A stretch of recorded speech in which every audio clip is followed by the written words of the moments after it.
Hello, everyone. We're going to do a quick sound check. So before we begin, we'd like for you to check your audio. The webinar has now started.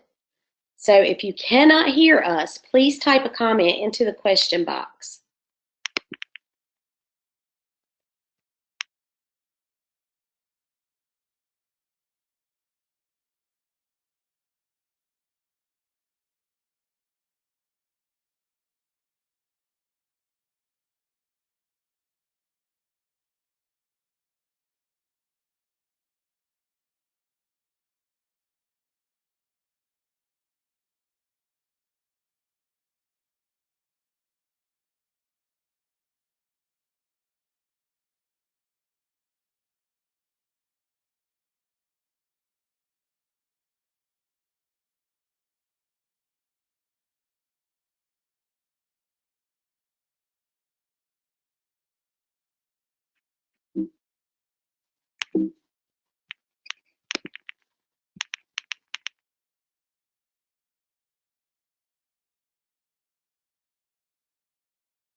Hello, everyone.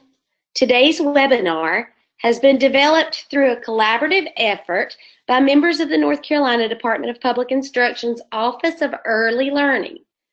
I am Jamie Graham, and I work as a regional consultant for the Office of Early Learning. I serve the Sandhills region with specific attention to the implementation support for the North Carolina formative assessment process. With me today is another member of the Office of Early Learning, Carla Garrett. Welcome, Carla.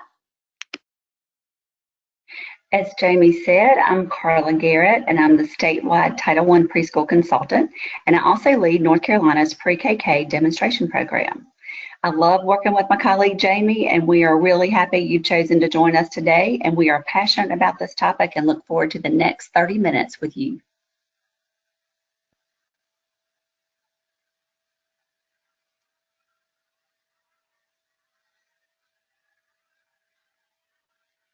So before we go any further, we have one additional housekeeping item that we need to review. Your active participation today is really important to us throughout the session. So right now, if I could have everyone to check a couple of things and make sure that you have access. Everyone is on mute to avoid background noises that may distract you from listening to the webinar. But throughout the presentation, Lauren Austin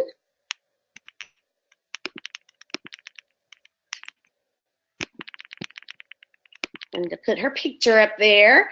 Lauren Austin, a regional implementation specialist from our team, will be managing the question box today. So this box will appear on the right-hand side of your screen, as shown on the screen. You can enter questions and comments in the question box throughout the presentation. And before we end the webinar, we will ask Lauren to share some of those questions with all participants in the event that some of the information may be beneficial to everyone. So if you'll just make sure that you have access to that question box and that you can locate it on your screen, we will get started.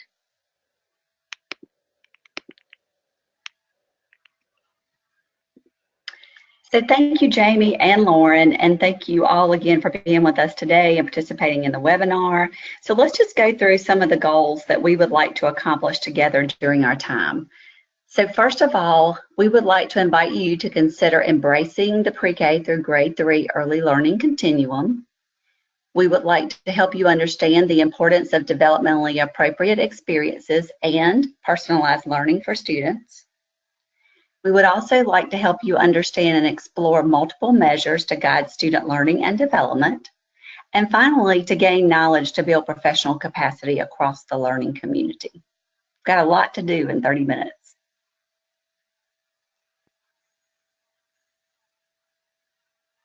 So first of all, let's begin with talking about the why. The why is always really important and thinking about pre-K through third grade as with any other topic. And so we know the current situation with accountability and push down and all the things that you have to do from day to day, but really we want to talk about the brain research and the why everything's important. So get ready for your mini science lesson. Here we go. So first of all, on your screen, you'll see this slide that talks about the neural circuits and how that they're really built from the bottom up and that one's dependent on another. So first, hearing develops, followed by vision, followed by language, and then the cognitive development. So look at the peaks there in terms of the most important times when the most is happening. So that's around 2 to 3 years old. And then it doesn't really drop off until about age 10. So we have this optimal window of opportunity to really focus on early learning, and that brain development is so crucial during this particular time period. So here's another slide that really shows you a vivid picture of the neural networks. And you can see at birth, there's some there. 6 years old, wow, look how many are there. And then it starts to prune away. So look at this visual from 14 years old. So the things that are not used, or those particular neural networks that are not used, are pruned out. And so it's really important to think about the experiences that happen, particularly during those early years. All right, here's another visual. So let's just take a minute and let you look at this particular slide and process the visual. So really thinking about the brain's ability to change versus the amount of effort. That's always a big wow to me, of just thinking about how it's easier to change early on, and when you get older, like me, it's a little more difficult with that particular change. But wow, I think this visual is really important, and focusing on that earlier is definitely better.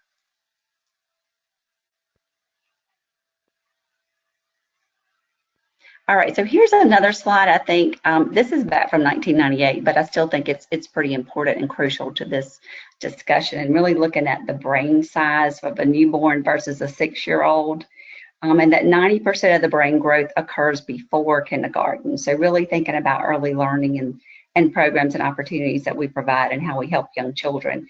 And again, there's another visual of those neural connections from newborns to 6-year-olds. So earlier definitely being better, and you know, back in the 90s we had all kinds of brain research and things that were coming out. So definitely wanted to share this slide with you today. So next, because we talked about the importance of early learning, I just wanted to mention pre-K funding sources in North Carolina. So as you know, we do not have universal preschool, but we do have a number of programs that are options for you as you think about how to serve early learners before kindergarten. So my other hat is Title I preschool, as we mentioned earlier. So just kind of thinking about the possibility of utilizing Title I funds. There's lots of early learning emphasis in ESSA in the revisions that came out. So just think about that. State-funded NC Pre-K.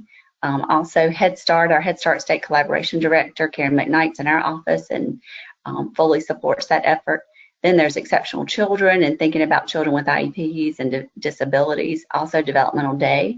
And then in communities, there are Smart Start offices, Partnership for Children with funding to support children 0 to 5. And then some programs also have fee for service. So there are lots of different programs to think about in terms of serving young children, and we encourage you to think about that. Some of you may already have some of these programs, but if not, think about your partners and how you might connect to serve children and give them the opportunity to have access to high quality childcare.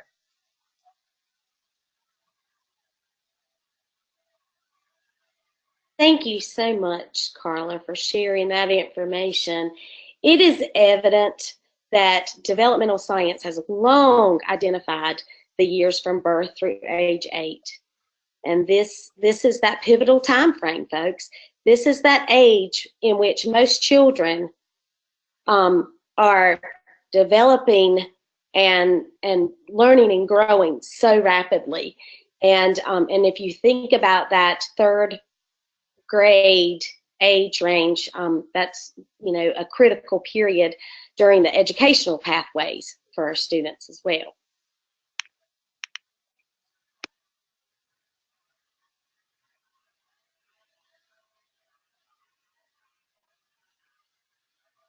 So as early childhood educators, and you wouldn't be with us today if you didn't have a vested interest in that, the work that you do is very important and can be quite impactful to children in this age range. Research, as Carla has shared, and other areas of research that you probably are very well familiar with, it has shown that when teachers embed a formative assessment process into daily instruction, that they are able to understand what children know and are able to do. Evidence of learning can be collected during this process, and a teacher can then take that information to guide instruction. Positive outcomes of this process can lead to children being able to achieve at higher levels of learning. So educators can support successful early learning and development. Children can achieve.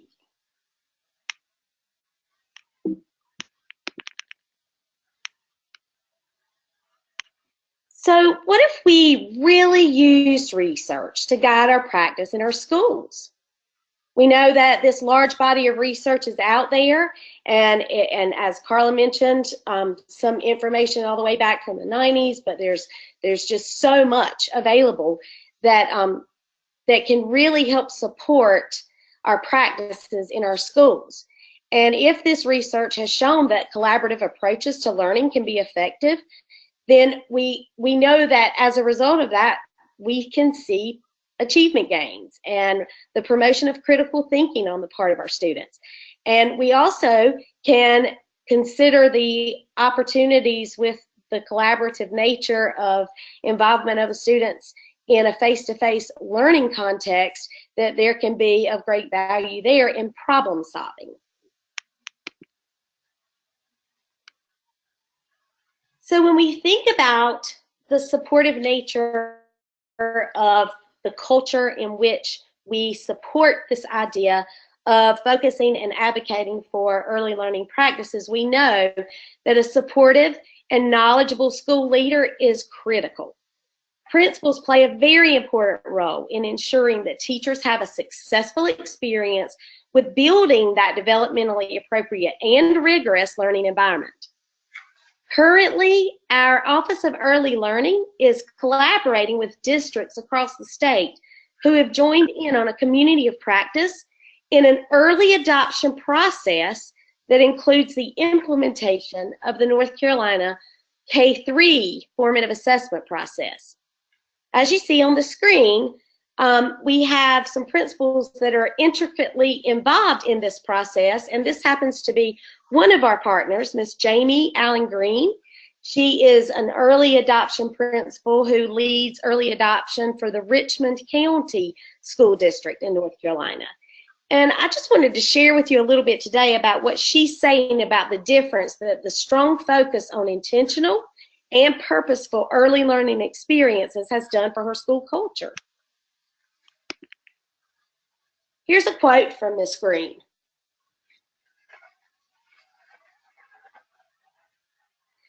Notice she has shared with us that the teachers have embraced this professional learning continuum, and they're establishing their classroom environments, supporting all of the different developmental needs of their students. And one thing I really wanted to point out today to you is that as a result of the opportunities that this school, through the early adoption process, is providing for their students, they're starting to see some immediate results as they work through this, and want to continue to see additional results. So if you'll notice, she shares that she's noticing that the children are building their social skills, the attendance in the school is increasing, and discipline referrals are decreasing. Note, please, also that the academic data that we consistently evaluate and look to for support in ongoing communication with efforts to see growth in our students, that they are starting to see those efforts pay off as well. So just as a word of encouragement, she shared this information with us today so we could share it with you, in the value of really thinking about that pre-K through kindergarten, first, second, and third grade continuum as it relates to the culture of a school. Okay, so we know that all kinds of things happen in third grade. There's all kinds of accountability, really important, as are all the grades, of course. But let's take a minute and focus on the predictors. So these are the top predictors for positive third grade outcomes. So small group instruction, peer collaboration, oral language development, early math concepts, vocabulary development, scaffolded instruction, and metacognition. So when you look down this list, some of them I'm sure are obvious to you. When you think about vocabulary development, for example, early math concepts, but some of them might not be quite as familiar or might be new considerations. So really kind of think about the small group instruction piece. So that tends to happen more so, I think, in our earlier grades classrooms, like maybe preschool and kindergarten, but maybe not quite as much in first, second, and third grade. So just a thought there, and thinking about the peer collaboration and what that looks like. So really going back to children, helping facilitate that instruction in the classroom, and then teachers being really intentional. But this is an important list to think about. And as you think about your pre-K through grade 3 classrooms, think about what's there, what's working well, and what might need improvements. Let's touch just for a second on metacognition and what that really means. So thinking about your thinking. So that's pretty deep. It's that higher level thinking and problem solving and how that all works together. So that's a really important area in which to focus.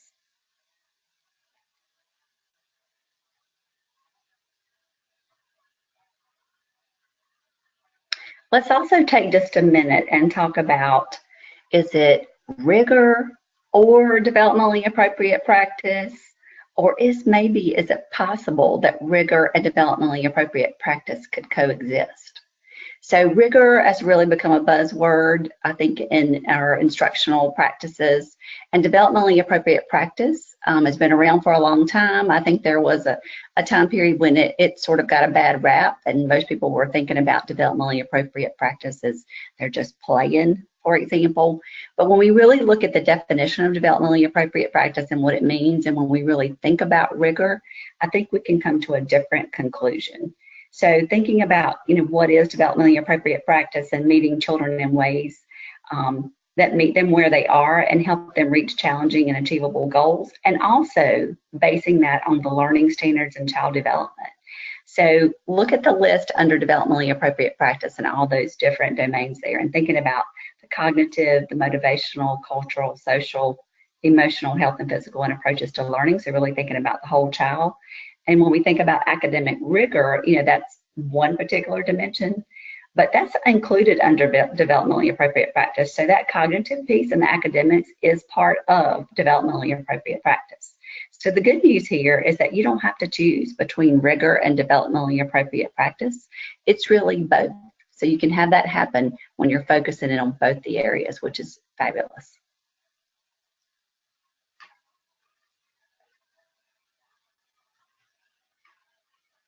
All right, so again, developmentally appropriate practice is rigor, and really thinking about being intentional.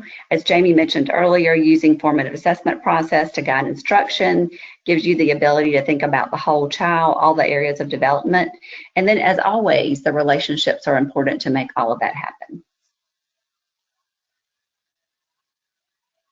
So let's talk about the why for just a minute. We've already started having that conversation, but let's dig a little bit deeper. So when we think about the why, is DAP rigorous and working with children in the classrooms, and not just thinking about some isolated areas. So it's not just about the reading, not just about the math, but it's about working with the whole child.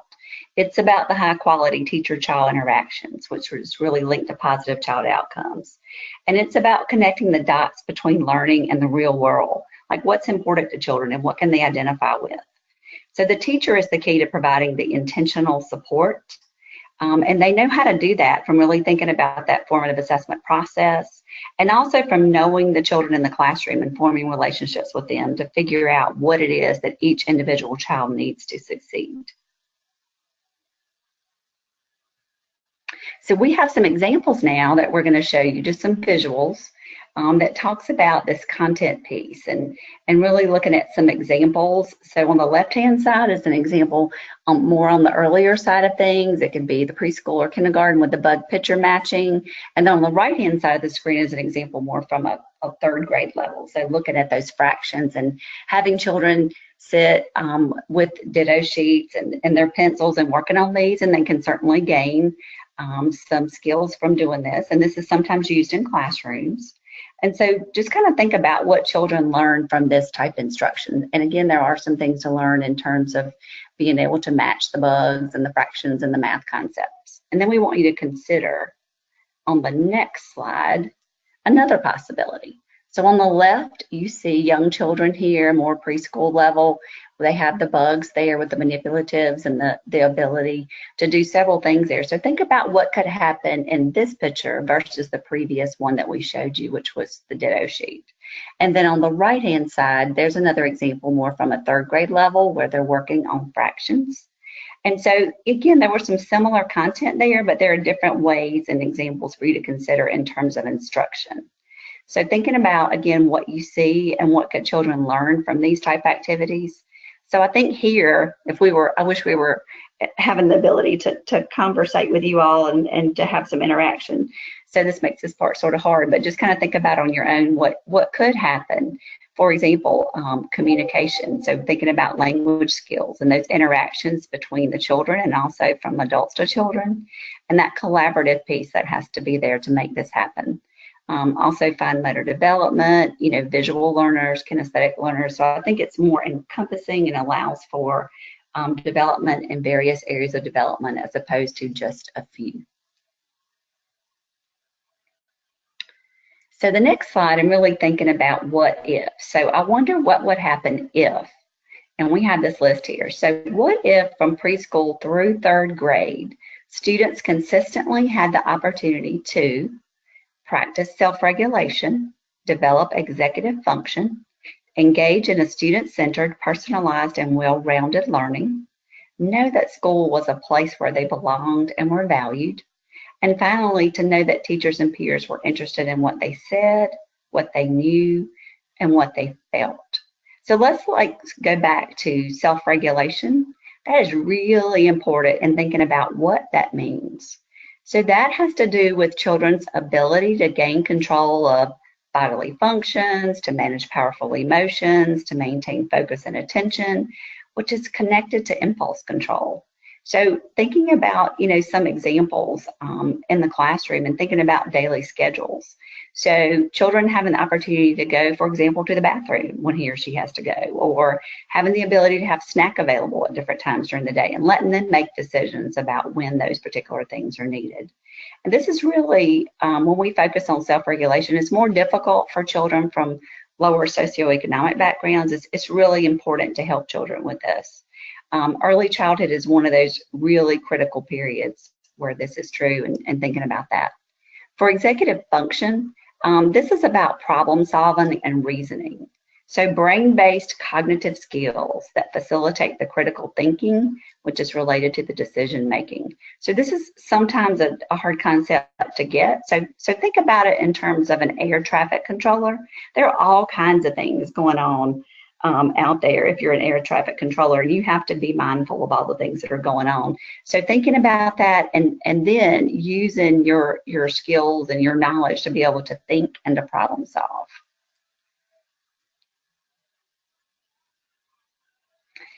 We also wanted to touch on the importance of relationships with families. So we mentioned relationships earlier, which are so critical within the classroom, but also not only within the classroom, but extended out to relationships with families and thinking about, how do you form and maintain relationships with them?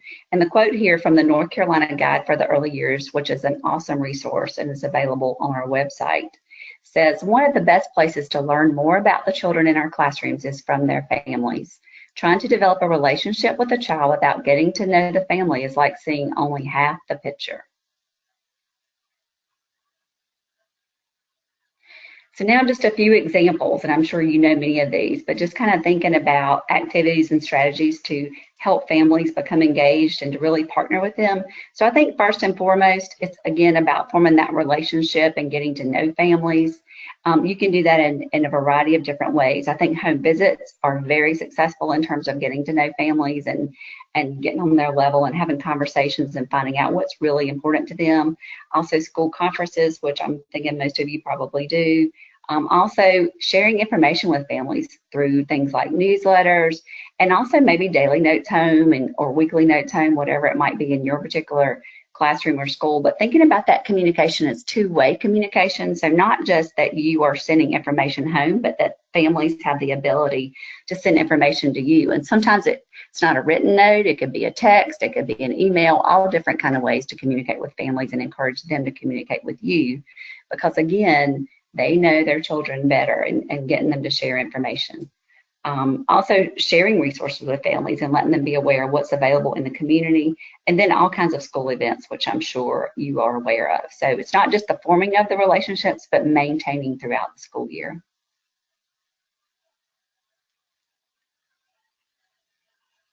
Carla, thank you for sharing so much great information. And folks, we'd just like for you to take a moment. I know that was a lot to take in, but so much of it you are already out there doing, and it's just thinking about advocating for that culture of that continuum to support children in those early years from the time they walk into your schools and beyond. Because what we've talked about today is building those life skills and the skill sets that children need to help them to be lifelong learners and to contribute to their community and back into society in a positive way. So as we think about what we've heard today and current practices and some things that maybe you're thinking about maybe trying out or changing up a little bit, here are a couple of questions we'd like for you to consider. And of course, I just want to remind you as well that you have the opportunity here to add some of your thinking or your comments or ask a question if you need to in the question box. But just food for thought here for a minute, because we want to build that vision and we want to advocate that early learning continuum and the importance of it. So are those practices in your school and in your classrooms reflective of those developmentally appropriate practices that are so important to children growing in so many different areas beyond recall of information academically? And do those supports that you already have in place. You heard Carla talk quite a bit about reaching out for community involvement, parent engagement, two-way means of communication. Are the supports that you have in place already, are they also helping teachers to implement the appropriate practices for young children? And what supports might need to be in place? How can we assess our current context and think about moving forward in those areas of support and reaching out to folks who may be of value? We talked a lot today about partnerships and thinking about those who work for and on behalf of our very youngest children prior to school age. Like, how can we use those folks? What are your next steps? What are you thinking might be potential support that can be provided in moving your vision into a reality? And I'm just going to pause here for just a moment and let you think about that, and certainly encourage you to use the chat box to share some of your thinking with us.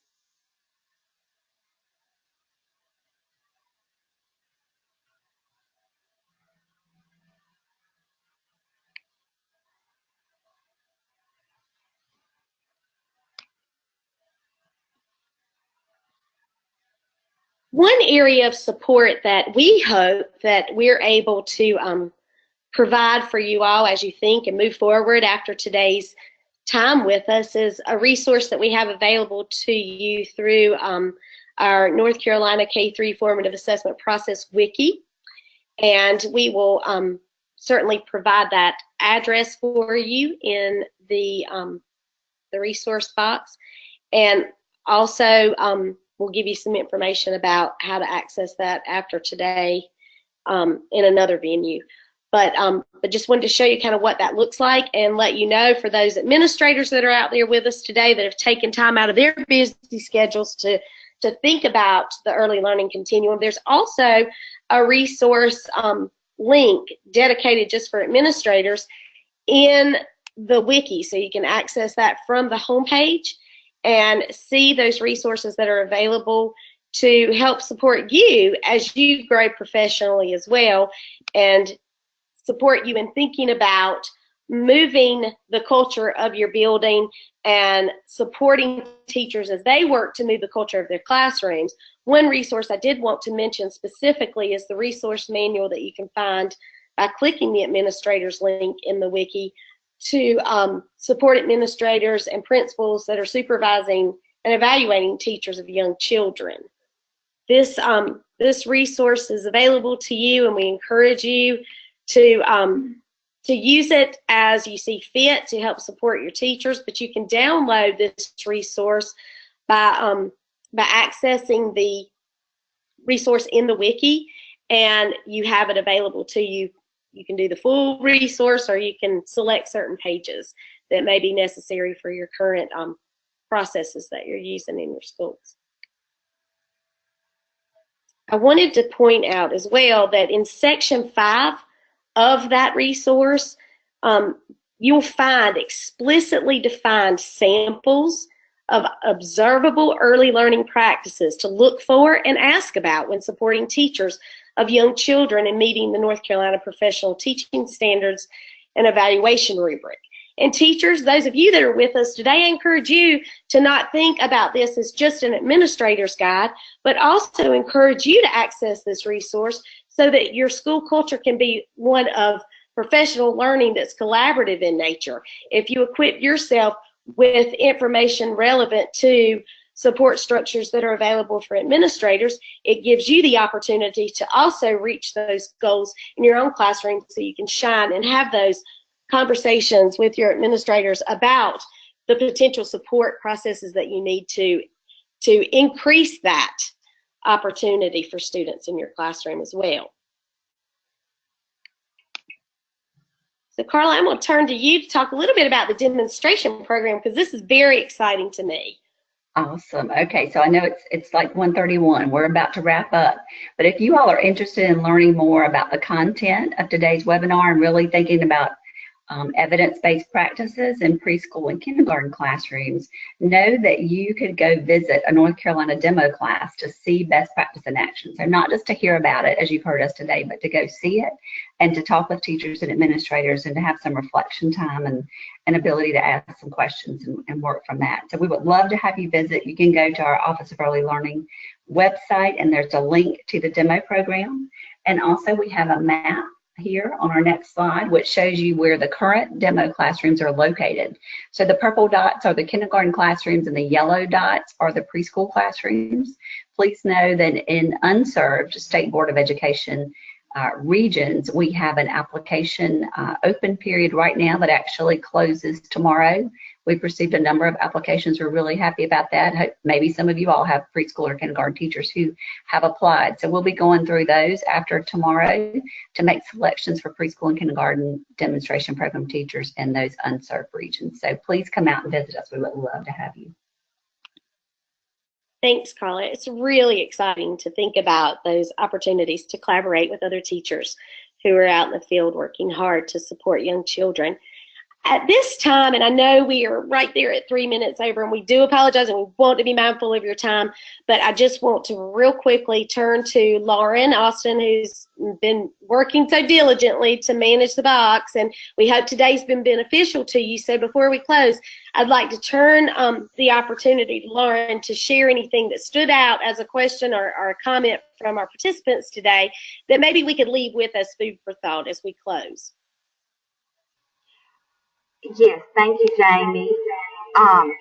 We actually had a lot of great questions, and I put in the chat box that if we do not get to answer your question, that we will follow up with that so that you do get an answer. But a few that really stood out was, how do you apply to be one of the demo classes? Okay, so I can answer that question. The application. Can you go in a little detail about that? Sure. So the applications went out on several different listservs. They went to Title I directors, Office of Early Learning listserv, the K-3 While we're consultant. waiting on that one, I'll go to another great question that I thought was interesting, and this was, what about those kids who no matter what, you just can't reach that level? Any thoughts on that, ladies?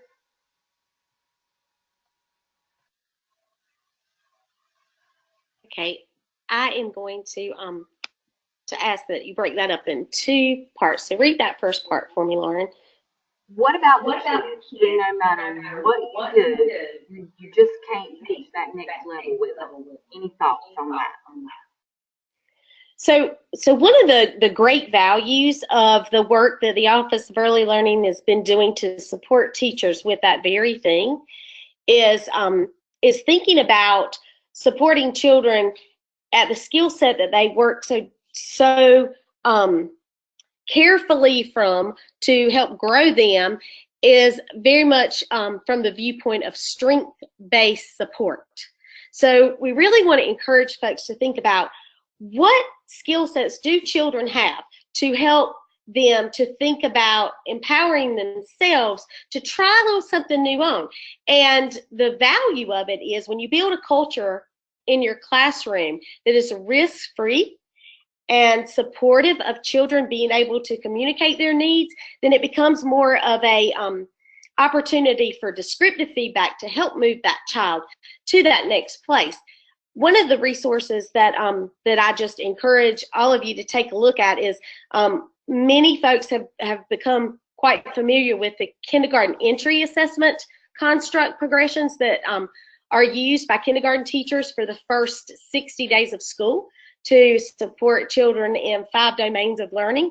But I encourage you also on that same wiki to consider taking an opportunity to look deeper at the full K-3 construct progressions, because what I think you'll find is opportunities to support those children that you're referring to in reference to, well, what are those next steps, and what are those things as a teacher I need to be looking for and thinking about and asking about and supporting children with, and what tools might they need to help them get to that next place. And so that resource I would say to start with first, definitely, because it gives some powerful support there for that question.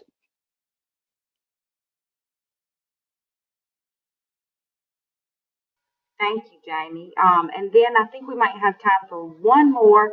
But before, in case anybody needs to log off, just know that I have put the link in the chat box for the evaluation. So if you have to log off before we get through this next question, just know that your feedback is very important to us. And so we really appreciate any comments that you can provide or share. So thank you. And then the next great question was, do you think it is developmentally appropriate for K students to read at a level D by the end of kindergarten to be considered on grade level? Okay, one of the things that we really hope we can begin to help think about children on a continuum of development is thinking about the fact that children within that pre-kindergarten through 3rd grade range are going to be at multiple places in all areas. It may be reading, as mentioned in the question, but it may be that in another area, such as fine motor development or gross motor development, that you have children in one classroom that are on such a wide range of places. And the power is, what do we know about what those children need next? So thinking about the question of whether it's appropriate or not for typically developing students, what we really want to think about is what's appropriate for that child. Where is that child? What does that child bring to the table? And what can we, as educators who have the opportunity to spend time with those children and helping to grow them, what can we do to help move them to the next place in their learning?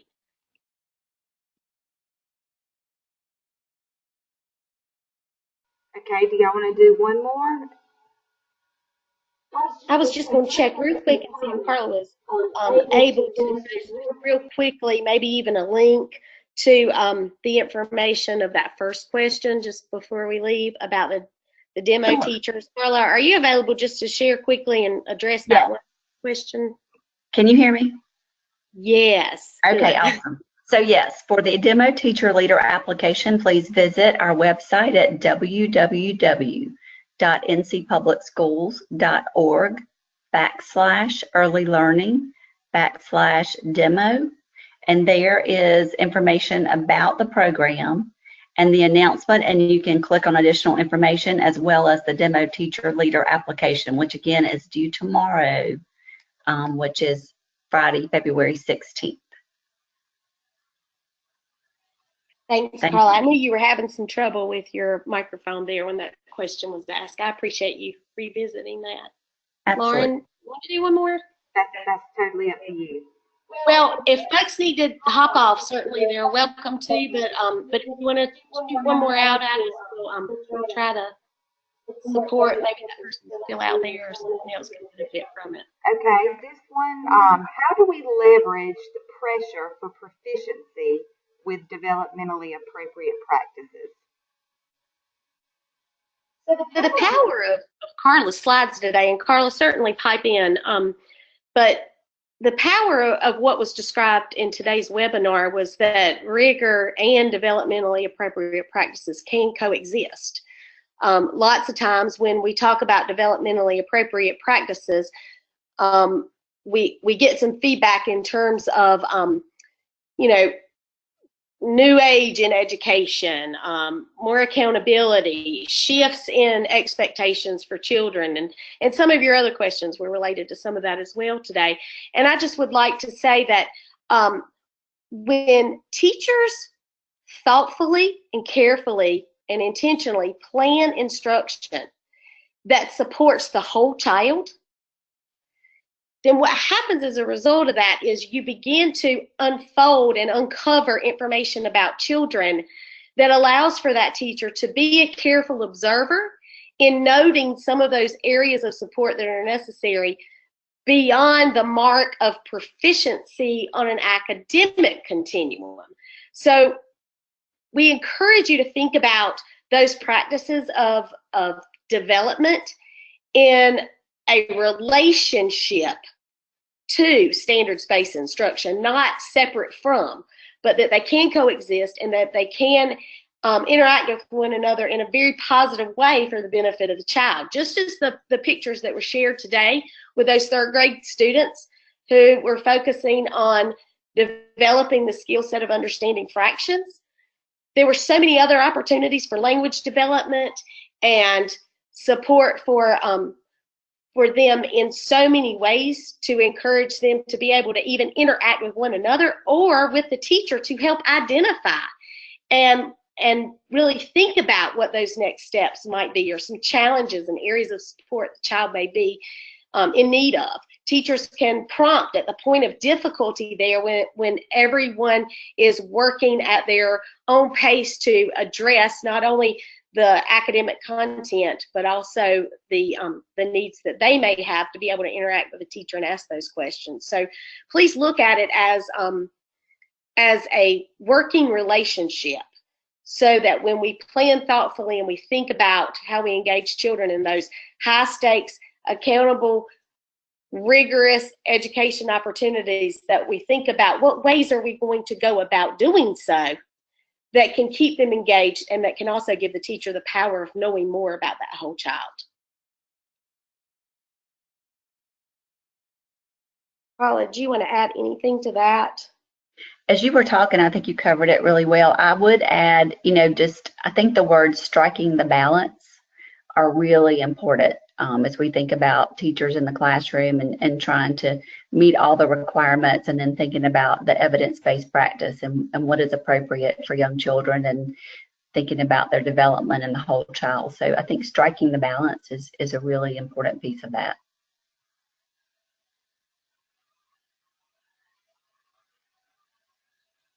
And I know I keep going back to some of the resources, but please, we encourage you to check out those resources that are available on the wiki and of course, through Carla's office, that opportunities to observe in the demo site classrooms, because those will help to be able to solidify and provide some visual support to that planning process. And we just encourage you to do so. Videos, previous webinars are available there, so just look to those resources to help you think about how to move in the direction of supporting children appropriately in the classroom.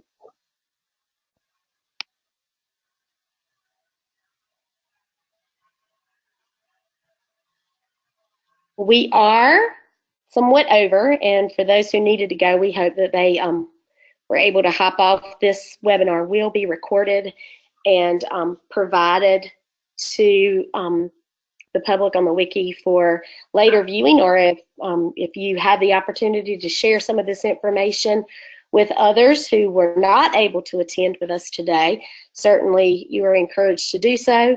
I also wanted to lastly provide our contact information so that you know that our goal is to be as supportive to those in the field who are working to build that advocacy. So Carla is available for support, and so am I, and we also have 7 other regional consultants that are available. You can find that contact information under the Contact Us tab on the K-3 Formative Assessment Process Wiki. We have a map if you are unfamiliar with maybe who that person might need to be. That map will certainly inform you of your location and who you can contact to support you in that area. We hope that this has been beneficial today. We know that your time is of value. We know that we did not have a lot of time slated for this. There's so much more we can bring about. We've done this at several conferences and have had opportunities for true engagement, but we wanted to at least get the slides out and the research out and the information out. But call on us. We'd love to further support you in this endeavor. Carla, any final thoughts before we close out? Again, just thank you all for joining and participating, because again, we are really excited about the ability to collaborate within our office and would love to collaborate with you and help with the resources. So thank you again. And Lauren, do you want to just share a little bit about the evaluation for us so they'll know how to access that? Yes, if you are in the chat box, there was one to the entire audience with the link. If you click on the link, it should take you to a Google form where you can enter your comments for today's webinar and then just hit submit when you're finished.